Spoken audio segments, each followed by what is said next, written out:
pleasure to introduce Dr. Jennifer James. Dr. James is a professor of organizational behavior at the Oregon Institute of Technology with a passion for all things outdoors. Jen's study, Mentorship of Conservation, Leadership in Women, a Phenomenological Study, explored the mentorship experiences of women in leadership roles within conservation-based nonprofit organizations. And this study highlighted several issues facing women conservation leaders in the nonprofit sector, including subtle gender bias, imposter syndrome, external influences, and the significances of developing independent leadership. She's here to share her research with us. Thank you so much, Jen. I'm going to hand it over to you. Thank you. I'm really excited to be here. As you said, I'm going to just briefly go over the research that I conducted and some meaningful changes that we can implement to kind of address some of our shortcomings in the industry that we have right now, but also that we can make those areas where we are strong, make us even stronger. So I will also be going ahead to share my screen.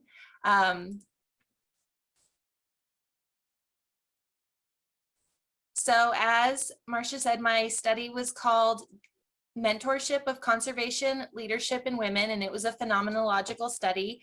In the past 10 years, we have seen many more women in the conservation space, and more women are starting to take on leadership roles. But the way that we get there is a little bit different for everyone. And so I wanted to explore that more. And the main leadership theory that I utilized was the developmental model of conservation leadership. And this was created by Sullivan and Syvertson. This came out in 2009, and it's its own independent leadership theory. We hear about, transformational leadership, transactional leadership, but this one is a model of specific conservation leadership. And what it basically states is that the development of conservation leadership happens over the course of one's lifetime. It's not just one thing that happens. So it might be gardening or farming with our mom, or going hunting and fishing with our grandpa or our dad, or maybe we participated in outdoor education when we were in elementary school. And so we have these experiences that build up, that develop us to have this conservation leadership. And the three domains of that conservation leadership are developing an understanding of conservation and what it means and how it impacts our world, and then being motivated to be involved in conservation, whether that's biology, hunting, fishing, waterways, anything, any environmental. So being motivated to get involved in that space. And then lastly, taking action and deciding, I want to be involved in this. How can I participate? Can I join a nonprofit? Can I study this and make this my career? And so these are the three domains that lead to a development of conservation leadership. And so using these three domains, I decided to develop a study. And my main research question was, what are the lived mentorship experiences of women who have served in a leadership role within conservation-based nonprofits?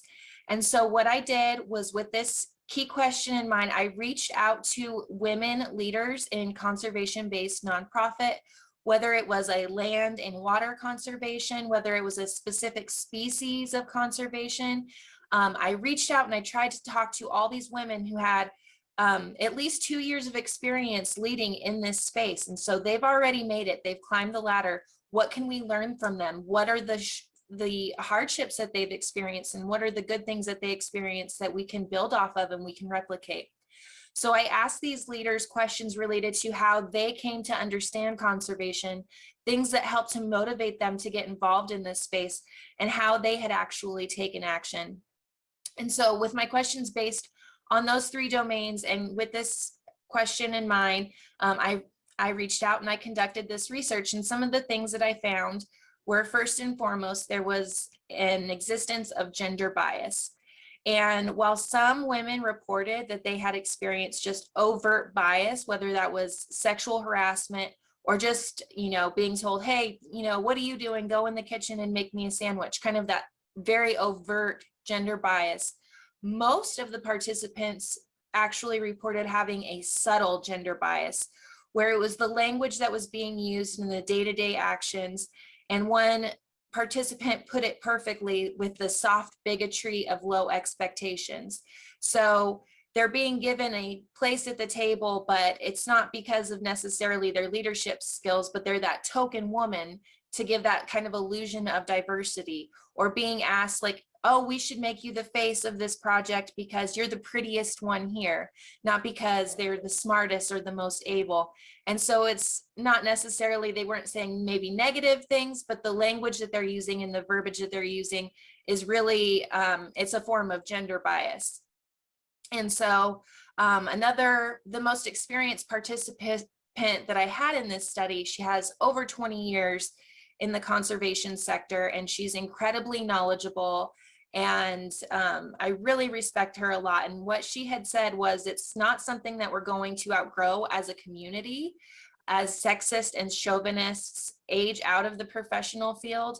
The younger dudes, in her word, are perpetuating these actions, and they're seeing the older generation, this kind of, the old school boys club, the language that they're using and perpetuating in the field. It's getting kind of handed down with the younger men in the organizations. And she said that we had come a long way in her 20 years, but we still have a long way to go.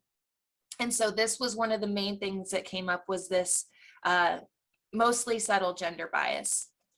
Another thing that my research found was the existence of imposter syndrome.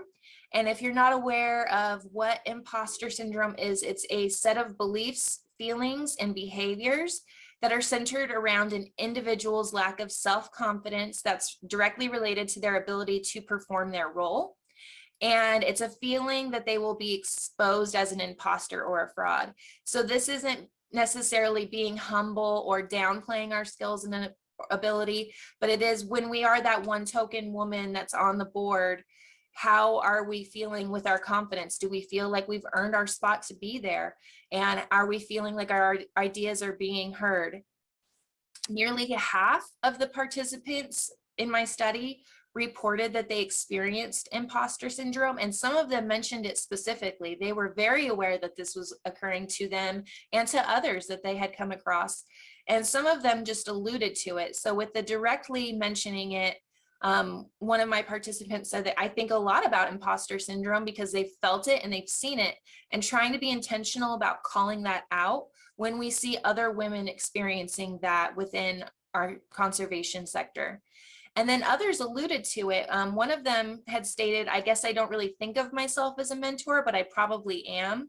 And this really stood out to me as very indicative of imposter syndrome, because this participant had actually been referred to my study by other participants. Other participants had said, we cannot have a conversation about being a woman leader in the conservation sector without bringing this person up, without involving them, without letting them give their ideas and their experiences to this study. And so she had been recommended several times, and several people stated they saw her as a mentor, but she herself didn't see herself as a mentor. And so it was very discouraging for me to see that, but it's also really important that we call that out. And that's something that we support and recognize in each other so that we can support it, address it, and really build up our confidence in our leadership.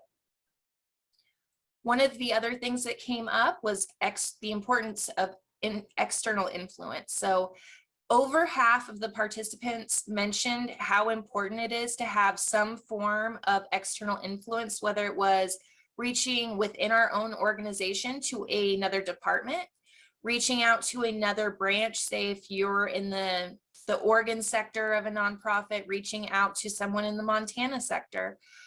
Or sometimes there was even some organizations that were working internationally and they have branches all over the world, or similar branches that they can reach out to, and they can really get a sense of the bigger picture. Conservation is so unique, and in that it's so diverse. We need biologists, we need environmentalists, we need people that know a lot about specific species and how changing just the route of a river is going to impact not only the trees and the flora and the fauna and everything there, it's going to impact the different animals, the deer, the birds, all of those things. So it's so diverse. And so being reminded of the fact that it really is a big picture thing that we're all dealing with is really important. Also being able to reach out, whether it's within your own organization or outside of it, getting a different perspective. Sometimes we're looking at a problem so focused that we get that kind of tunnel vision and we can't see in front of our own faces. And so getting somebody else to kind of come in and say, hey, I've dealt with a similar problem, or play devil's advocate and say, have you thought about looking at this problem this way? So having that different perspective is also really important.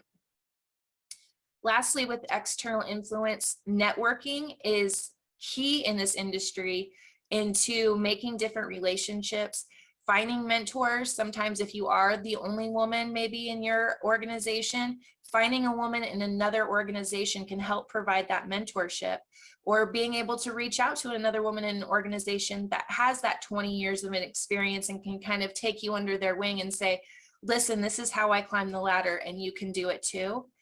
And then networking also helps us accomplish our own personal goals as well as our organizational goals. So being able to tap other people to accomplish what we're trying to get for ourselves, but also to help our organizations as a whole. And then by reaching across those party lines, by remembering that conservation is the bigger picture, it's not just saving the deer or saving the elk or, you know, the ducks or whatever it might be. Building those relationships can help us with our future projects and future goals. And so building those relationships is really important. So external influence, good and bad, mostly good, keeping in mind that we can build those relationships is really important. And then the last thing was, most of my participants, they mentioned the importance of being able to develop their own independent leadership.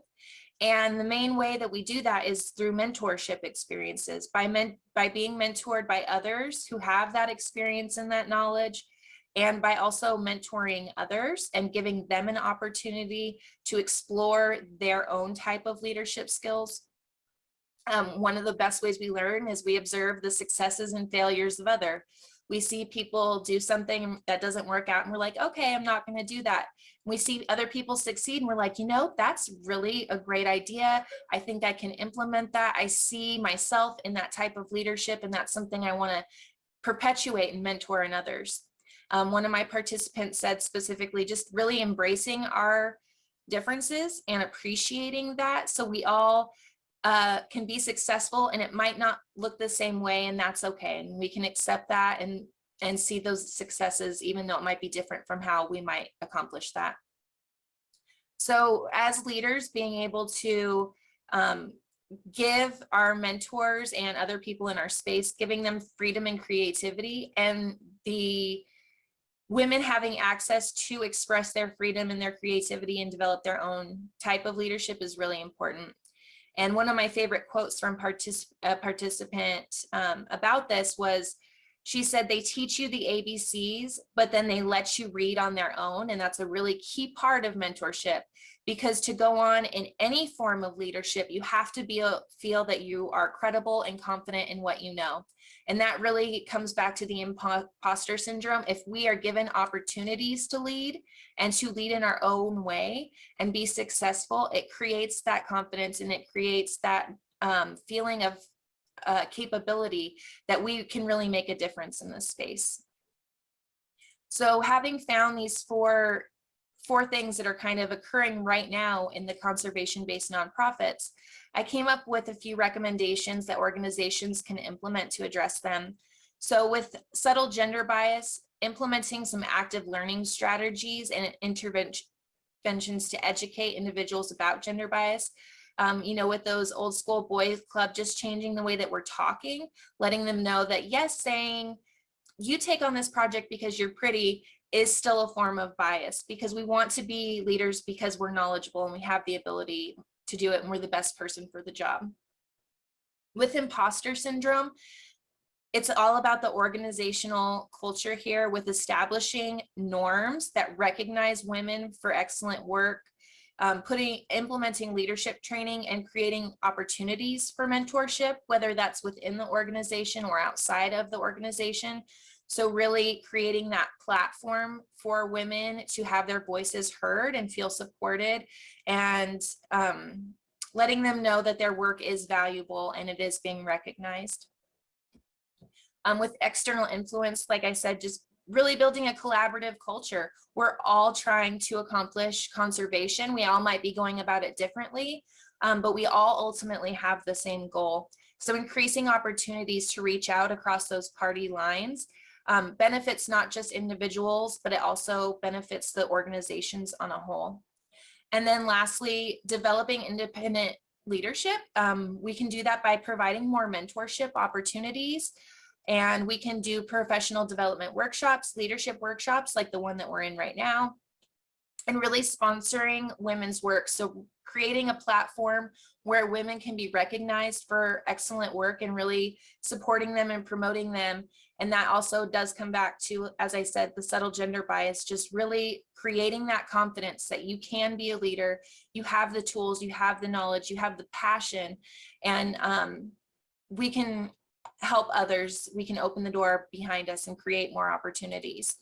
So in doing this research, my main goal was that I wanted to create an awareness to the strengths and weaknesses that are happening right now in the conservation-based nonprofit organizations, and to be able to interview some incredible leaders, some mentors. I was really humbled. It was incredibly insightful.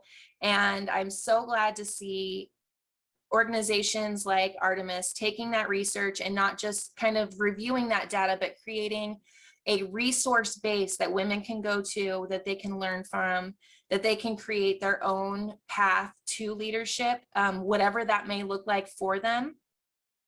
And so to create these kinds of programs, I'm incredibly thankful to be a part of, and I'm so glad to see the research just really being put to work and there's actionable change being made. And so I hope that everyone can learn from this and can find mentor relationships and resources to really go out there and make a difference and just be great leaders in this sector. Wonderful, Jen. Thank you so much for this presentation, and thank you for the research in general. It's just such valuable information for us to have when we're approaching our work and our leadership. So thank you.